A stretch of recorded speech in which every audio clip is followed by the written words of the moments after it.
ഇല്ല, അങ്ങനെ എപ്പോഴും വരുന്നില്ല, ചിലപ്പോഴും മാത്രം എപ്പോഴും അങ്ങനെയൊന്നും പറയാൻ സാധിക്കില്ല.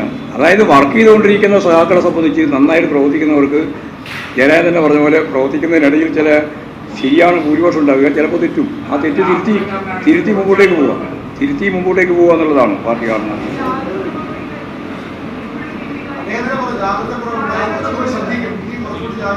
ആര് ആയിക്കോട്ടെ. അല്ല, അതാണല്ലോ നമ്മൾ പറഞ്ഞത്. ആ കോഡുകളുമായിട്ടുള്ള ബന്ധമുണ്ടല്ലോ, ആ ബന്ധം തുടരാൻ പാടില്ല എന്ന് പറഞ്ഞിട്ടുണ്ട്. തുടരില്ല,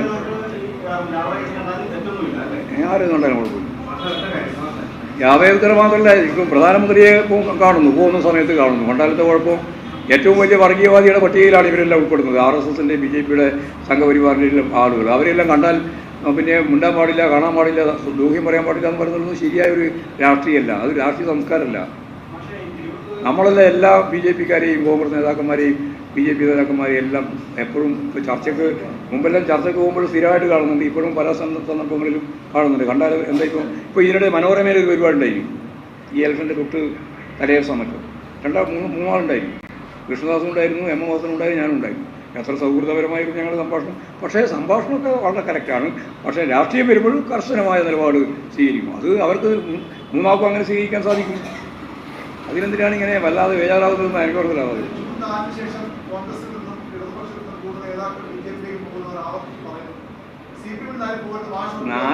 അതിനെപ്പറ്റി നിങ്ങളിപ്പം പറയണ്ട. അതെല്ലാം ഞാൻ പറഞ്ഞില്ലേ, വെറുതെ ആവശ്യമില്ലാതെ കഥയുണ്ടാക്കണ്ട.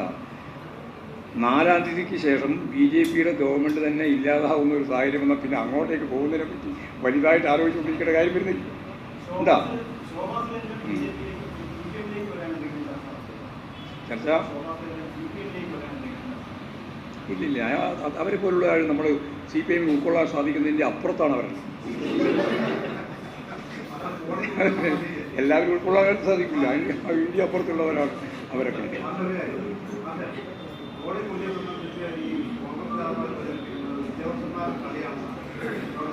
അതെന്താ പറഞ്ഞാൽ പോളിങ് താമസിച്ചു എന്നുള്ളത് ശരിയാ, പല സ്ഥലത്തും. അതിപ്പോൾ UDFകാരെ കണ്ടുപിടിച്ചത് അവരെ ബൂത്തിൽ മാത്രമാണ് താമസിക്കുന്നത്. എല്ലാ ബൂത്തിലും താമസിച്ചിട്ടുണ്ട്.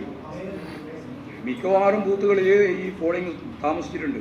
അത് ഇതിൻ്റെ സാങ്കേതിക പ്രശ്നമാണ്. ആ ബീം ശരിയായ രീതിയിൽ വരുന്നതിന് സമയം പിടിക്കുന്നു അധികം. അതാണ്. അല്ല, അവർക്ക് മനസ്സിലായി, അവർ 20 സീറ്റാണല്ലോ. അവർക്ക് 20 സീറ്റിൽ നിന്ന് ഒന്ന് കുറഞ്ഞാൽ UDFൻ്റെയും മനോരമ അതിൻ്റെ സഖ്യകക്ഷിയാണല്ലോ. മനോരമയും മാതൃഭൂമിയെല്ലാം ഇവരെ സഖ്യകക്ഷികളാണ് UDF.